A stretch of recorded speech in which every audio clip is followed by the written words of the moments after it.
আমরা সিরিজগুলোও কিন্তু হোমেই বেশি জিতি, বাইরে খুব একটা যে বেশি জিতি রেগুলারলি ওরকমও না। চ্যাম্পিয়ন্স ট্রফি থেকে বিদায় বাংলাদেশের। চ্যাম্পিয়ন্স ট্রফিতে নিজেদের দ্বিতীয় ম্যাচে আজ নিউজিল্যান্ডের বিপক্ষে মাঠে নেমেছিল বাংলাদেশ দল।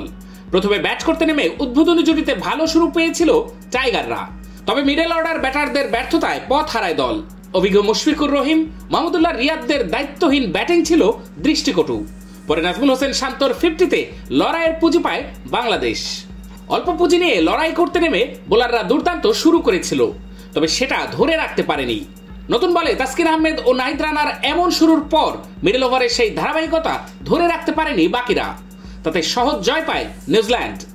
আমরা সিরিজগুলোও কিন্তু হোমেই বেশি জিতি, বাইরে খুব একটা যে বেশি জিতি রেগুলারলি ওরকমও না। সো আমার মনে হয় যে আমাদের এই জায়গাটাতে আইসিসি ইভেন্টে কীভাবে ভালো করতে পারে এই জায়গাটা খেয়াল করতে হবে। আমার মনে হয় যে পুরো টিম হিসেবে প্রত্যেকটা ডিপার্টমেন্ট ভালো করাটা ইম্পর্টেন্ট। আপনি দেখেন একদিন ব্যাটিং ভালো হচ্ছে ওপরের দিকে, একদিন মাঝখানে ভালো হচ্ছে, সো একদিন ফিল্ডিং ভালো হচ্ছে, তো একদিন মানে এলোমেলো একটা অবস্থা। সো আমার মনে হয় যে পুরো কালেকটিভ যদি পারফরমেন্স আমরা করতে পারি তাহলে এই ধরনের টুর্নামেন্ট এবং বড় টিমের এগেনস্টে জিতা সম্ভব।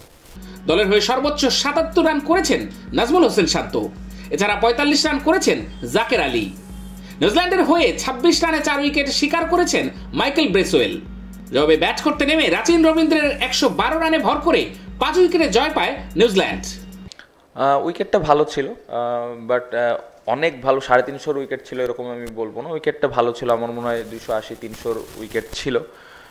ও ভালো বল করেছে, বাট আমার মনে হয় আমরা অনেক মিস্টেক করেছি ব্যাটিংয়ে, কিছু সফট ডিসমিসাল ছিল। সো এই জায়গাটাতে আসলে ওরা একটু আগায় গিয়েছে। আর দুইজন সিনিয়র প্লেয়ারকে আলাদাভাবে দেখতে চাই না, আমার মনে হয় পুরো টিম হিসেবে আমরা ম্যাচটা ভালো খেলি নাই। অবশ্যই সিনিয়র প্লেয়ার দেখে তার কাছ থেকে এক্সপেকটেশন অনেক বেশি থাকবে এরকম না, অ্যাজ এ পুরা ব্যাটিং গ্রুপ আমরা ভালো করি নাই।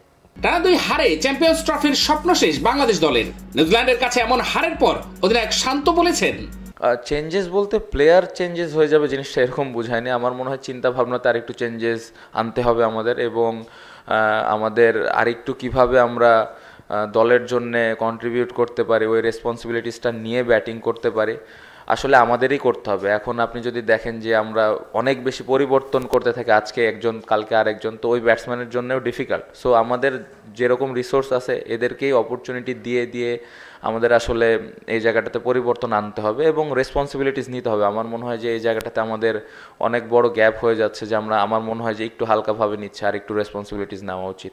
আমার কাছে এরকম মনে হয় না, কারণ দলে যে যতগুলো প্লেয়ার ছিল সবার এই স্বপ্নটা নিয়ে এসেছিল। আমার মনে হয় যদি বড় স্বপ্ন নাই দেখি তাহলে আসলে কিভাবে খেলবো। আসলে এখানে তো কম্পিট করতে আসি না, জিততে আসছি।